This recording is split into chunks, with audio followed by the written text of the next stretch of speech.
This is going to be chaos and carnage for the public next week. Will any of those unions have any sympathy from the public for the action they're taking?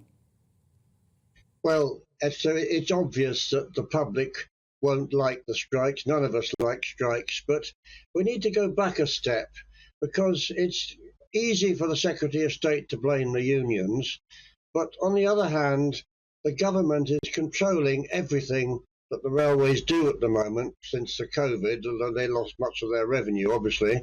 And the government is micromanaging the train operators to the extent that they say that they cannot negotiate with the unions without every I being dotted and every T crossed for what they want to do. I'm sure if they were allowed to negotiate within rules set by the Treasury, that this could have been avoided, and I hope it still can be. Have to get round the table, but I'm looking at the support that the government has given. They gave, what, £16 billion during lockdown. The railway workers were on 100% of the wage, not like many staff who were furloughed on 80%, or some people who got no money whatsoever. So people will be thinking, why on earth are you going on strike when you have been supported so well during the lockdown period? Well, I think that's a fair comment, and a lot of people will be saying that. On the other hand, with the recovery on the rail passengers, it's different to what it was before. There's much less commuting returning and much more leisure traffic, which probably means a lower revenue, and there'll need to be more flexibility within the workforce, and probably a reduction eventually, which could happen with natural wastage. But all these things could actually be done by sitting around a table with the Secretary of State and the trade unions, and of course the train operators themselves, and say, can't we work this out? And that I don't think that's happened, and it's ridiculous that this is going to give us 3 days of strikes this week, and maybe more in the future. We've got to sort this out, but the government honestly has to give something as well as the trade unions. Tony, is there any evidence that the unions are prepared to compromise on anything? I mean, you've just said that the revenues for the train operators are down, the customer numbers are down. In any other walk of life, any other business would say, well, look, with that backdrop, we've got to cut our costs, we've got to deal with outdated, inefficient working practices. Is there any evidence at all that the unions are prepared to face up to that reality and accept job losses and cutting of costs and compromising on those working practices?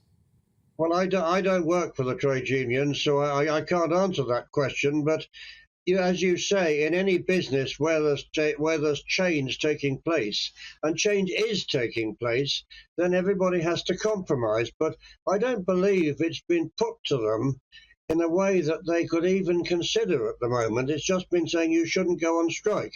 And I think what needs to be done is a plan for the future. Maybe it's part of the Great British Railways restructuring that the government is doing.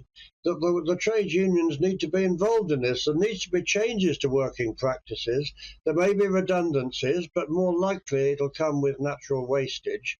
But other than that, if the government will start cutting services in a quite dramatic way in order to save costs, and we don't want that, obviously.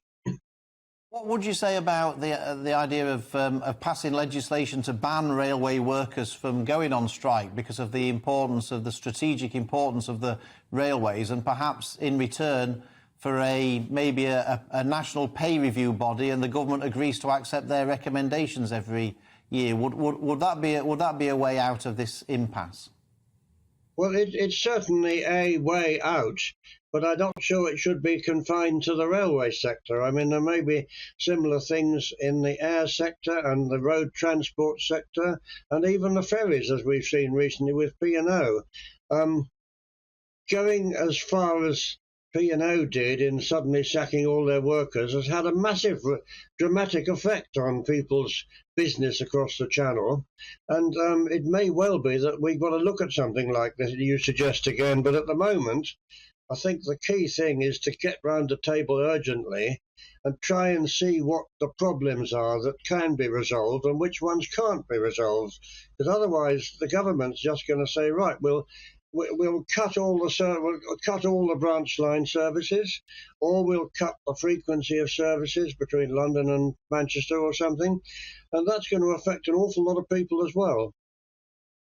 I'll need a brief answer to this, but do you think that this rail strike is going to be a nail in the coffin for HS2? Why do we need an extra rail line when most people now aren't back on the railways, and most people, as the services close down, are going to turn more to being online, not on a train line, but on broadband?